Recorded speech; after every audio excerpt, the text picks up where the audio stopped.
2 Chroniques 35. Josia célébra la Pâque en l'honneur de l'Éternel à Jérusalem, et l'on immola la Pâque le 14e jour du premier mois. Il établit les sacrificateurs dans leurs fonctions, et les encouragea au service de la maison de l'Éternel.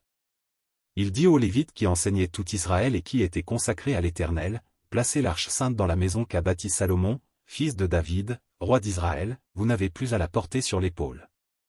Servez maintenant l'Éternel, votre Dieu, et son peuple d'Israël.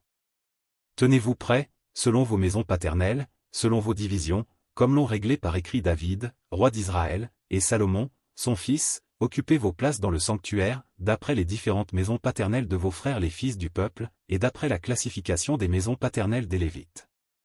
Immolez la Pâque, sanctifiez-vous, et préparez-la pour vos frères, en vous conformant à la parole de l'Éternel prononcée par Moïse. Josia donna aux gens du peuple, à tous ceux qui se trouvaient là, des agneaux et des chevreaux au nombre de 30 000, le tout pour la Pâque, et 3 000 bœufs, cela fut pris sur les biens du roi. Ces chefs firent de bon gré un présent au peuple, aux sacrificateurs et aux Lévites.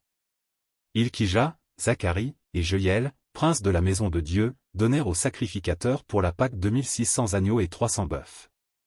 Conania, Skemaéja et Nethanil, ses frères, Aschabia, Jéhiel et Josabad, chefs des Lévites, donnèrent aux Lévites pour la Pâque 5000 agneaux et 500 bœufs. Le service s'organisa, et les sacrificateurs et les Lévites occupèrent leur place, selon leur division, d'après l'ordre du roi. Ils immolèrent la Pâque, les sacrificateurs répandirent le sang qu'ils recevaient de la main des Lévites, et les Lévites dépouillèrent les victimes. Ils mirent à part les holocaustes pour les donner aux différentes maisons paternelles des gens du peuple, afin qu'ils les offrissent à l'Éternel, comme il est écrit dans le livre de Moïse, et de même pour les bœufs. Ils firent cuire la Pâque au feu, selon l'ordonnance, et ils firent cuire les choses saintes dans des chaudières, des chaudrons et des poêles, et ils s'empressèrent de les distribuer à tout le peuple. Ensuite ils préparèrent ce qui était pour eux et pour les sacrificateurs, car les sacrificateurs, fils d'Aaron, furent occupés jusqu'à la nuit à offrir les holocaustes et les graisses, c'est pourquoi les Lévites préparèrent pour eux et pour les sacrificateurs, fils d'Aaron. Les chantres, fils d'Asaph, étaient à leur place, selon l'ordre de David, d'Asaph, d'Héman, et de Jeduthun le voyant du roi, et les portiers étaient à chaque porte, ils n'eurent pas à se détourner de leur office, car leurs frères les Lévites préparèrent ce qui était pour eux. Ainsi fut organisé ce jour-là tout le service de l'Éternel pour faire la Pâque et pour offrir des holocaustes sur l'autel de l'Éternel, d'après l'ordre du roi Josia. Les enfants d'Israël qui se trouvaient là célébrèrent la Pâque en ce temps et la fête des pains sans levain pendant 7 jours. Aucune Pâque pareille à celle-là n'avait été célébrée en Israël depuis les jours de Samuel le prophète, et aucun des rois d'Israël n'avait célébré une Pâque pareille à celle que célébrèrent Josia, les sacrificateurs et les Lévites, tout Juda et Israël qui s'y trouvaient, et les habitants de Jérusalem. Ce fut la 18e année du règne de Josia que cette Pâque fut célébrée. Après tout cela, après que Josia eut réparé la maison de l'Éternel, Nécho, roi d'Égypte, monta pour combattre à Carchemish sur l'Euphrate. Josia marcha à sa rencontre, et Nécho lui envoya des messagers pour dire, « Qu'y a-t-il entre moi et toi, roi de Juda?